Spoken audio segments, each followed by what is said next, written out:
Last Halloween, my family threw a party.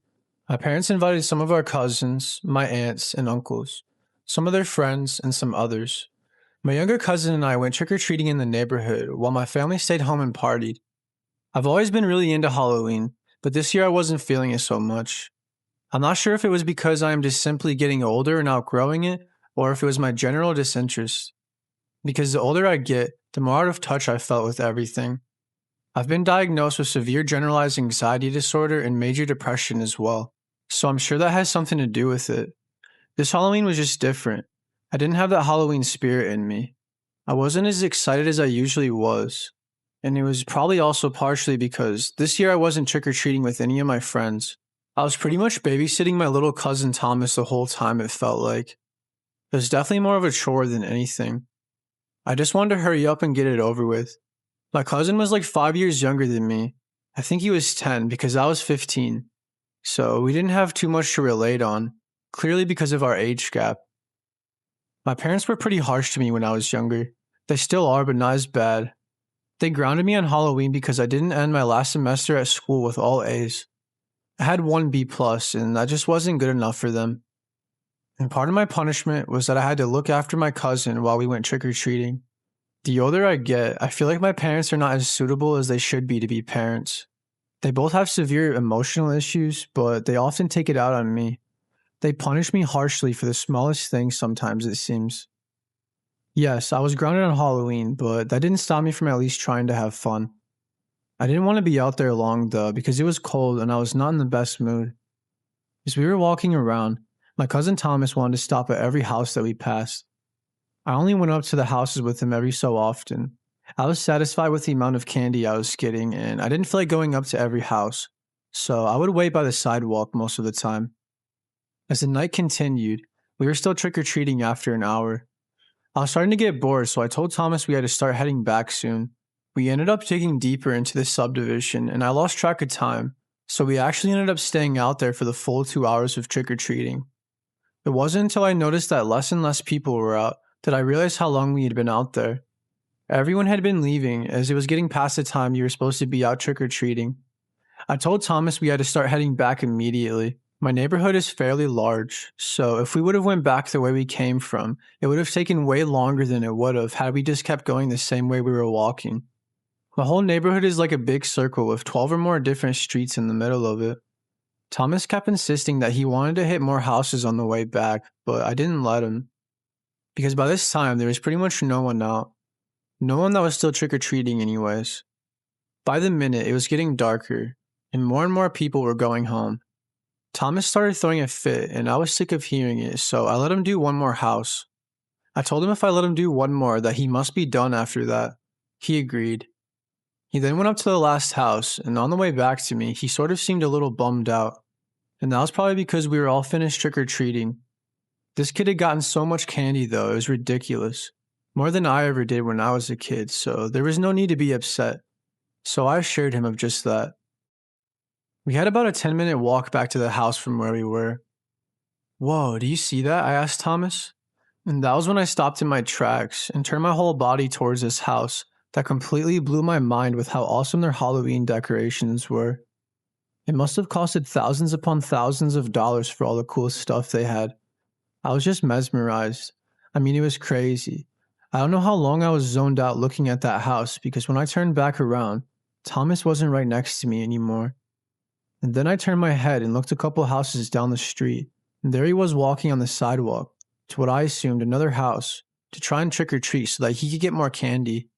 Oh, kids don't listen, I thought. I took one last look at that house with all the crazy decorations, and it was just a few seconds after I heard car wheels burning rubber on the pavement, and then a few seconds after that, brief yelling. I couldn't make out what was being said, but I rushed over that way and realized Thomas was completely out of sight. I then saw the car speed off, and I heard more yelling. I ran over to where I last saw Thomas, and I was screaming his name in a desperate plea to find him. Apparently someone tried to kidnap Thomas, and a random man who was sitting on his porch witnessed the whole thing and scared the kidnapper off. The man shortly realized that Thomas was with me. Thomas and I both told him that we were cousins. The man made us wait there while he called the police. He didn't let us leave until an officer got there. That way we didn't have to walk home alone and risk that crazy kidnapper guy coming back. We all told the officer everything we knew. He then took us back home, where the police officer then helped my parents file a police report. When I got back, my whole family was hysterical. I mean, by far, that was the scariest thing that has ever happened to me, point blank, period. I get the shivers thinking about the whole situation. It's important to always be aware of your surroundings, especially at night and on Halloween, because sometimes there are real monsters lurking in the shadows. This took place on the night of Halloween, October 31st, 2016. I was 14 years old at the time. Two friends and I were out trick-or-treating in the same neighborhood we go to every year.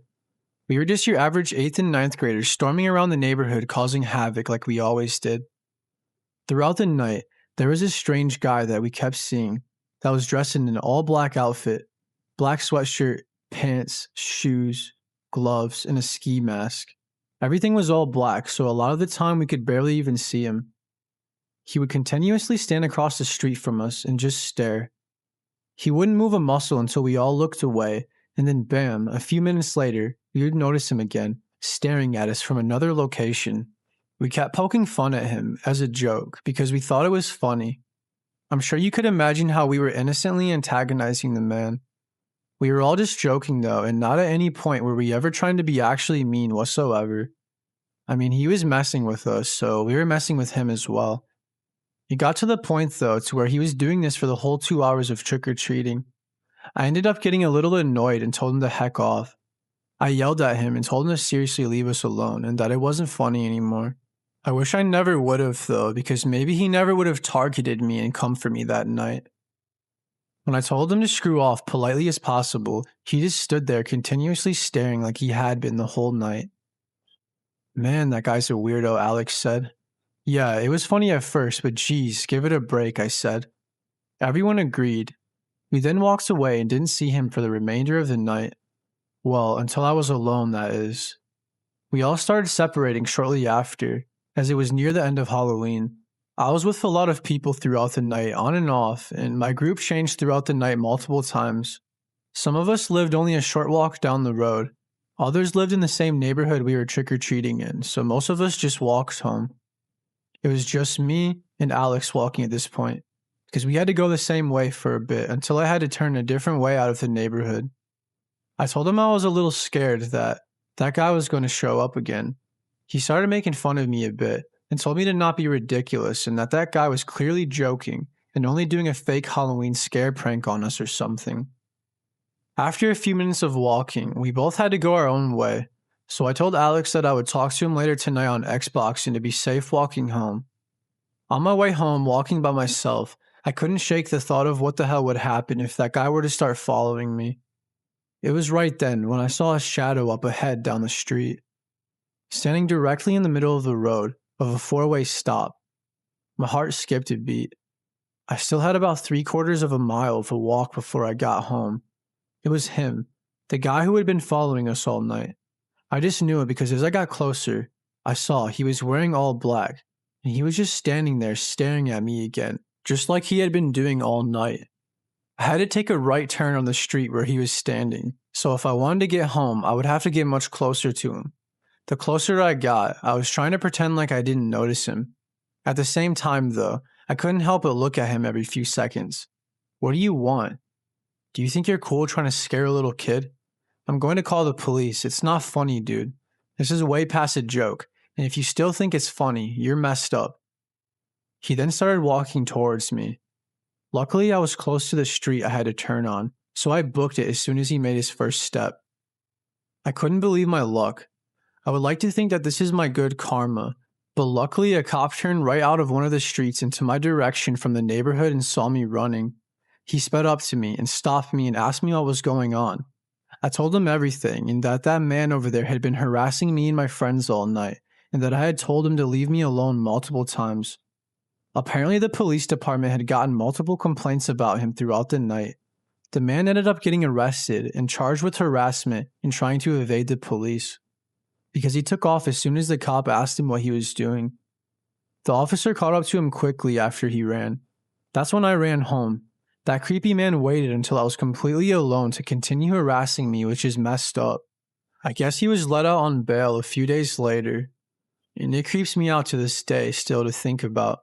I just have this feeling it was more than a prank.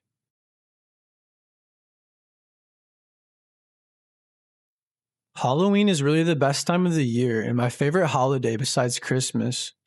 I love the Halloween spirit and I love dressing up as well. I always have. This particular Halloween was supposed to be great, but not only was it the worst Halloween I've ever had, it was also the worst day of my life. 5 years ago on Halloween Day, I wasn't feeling well, and so I had to skip out this year. My friends and I were pretty bummed, but I mean, what could you do? I was sick. I was 19 at the time and living by myself in a house that I had been renting for the last 6 months. I tried laying down come nighttime and tried watching scary movies and eating snacks, but I just really wasn't feeling well at all and ended up falling asleep fairly quickly. I don't know how long I was sleeping for before I woke up to some really loud banging in my house and like on the walls and stuff being ripped throughout my cabinets and off my counters. I didn't know what the hell was going on, but I woke up quick and way too scared to walk out immediately. I sat there for maybe 30 seconds waiting for it to stop. I reached for my phone to try and call the police, but I remember the last I had it was out in the living room. There was no way I was going out there right now. I locked my bedroom door and put my dresser in front of the door. That way they couldn't break into my room if they tried, which I thought for sure they would try. I waited for what felt like forever, but only a few minutes. Probably 10 minutes maximum. Really, I was just waiting for a long period of silence, in hopes that the intruder would be gone when I opened the door. I finally gained the courage to take a look outside of my room, to try and see what was going on and to find my phone. My house was a disaster, and after that, the first thing I noticed was that my front door was open, that my phone was not where I had it last. I immediately locked the door and checked to see that all my windows were locked and tried to search for my phone.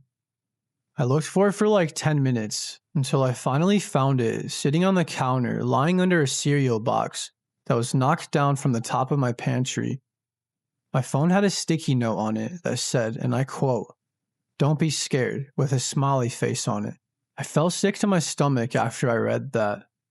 When I took the sticky note off, my phone was cracked, and I mean the screen was absolutely shattered.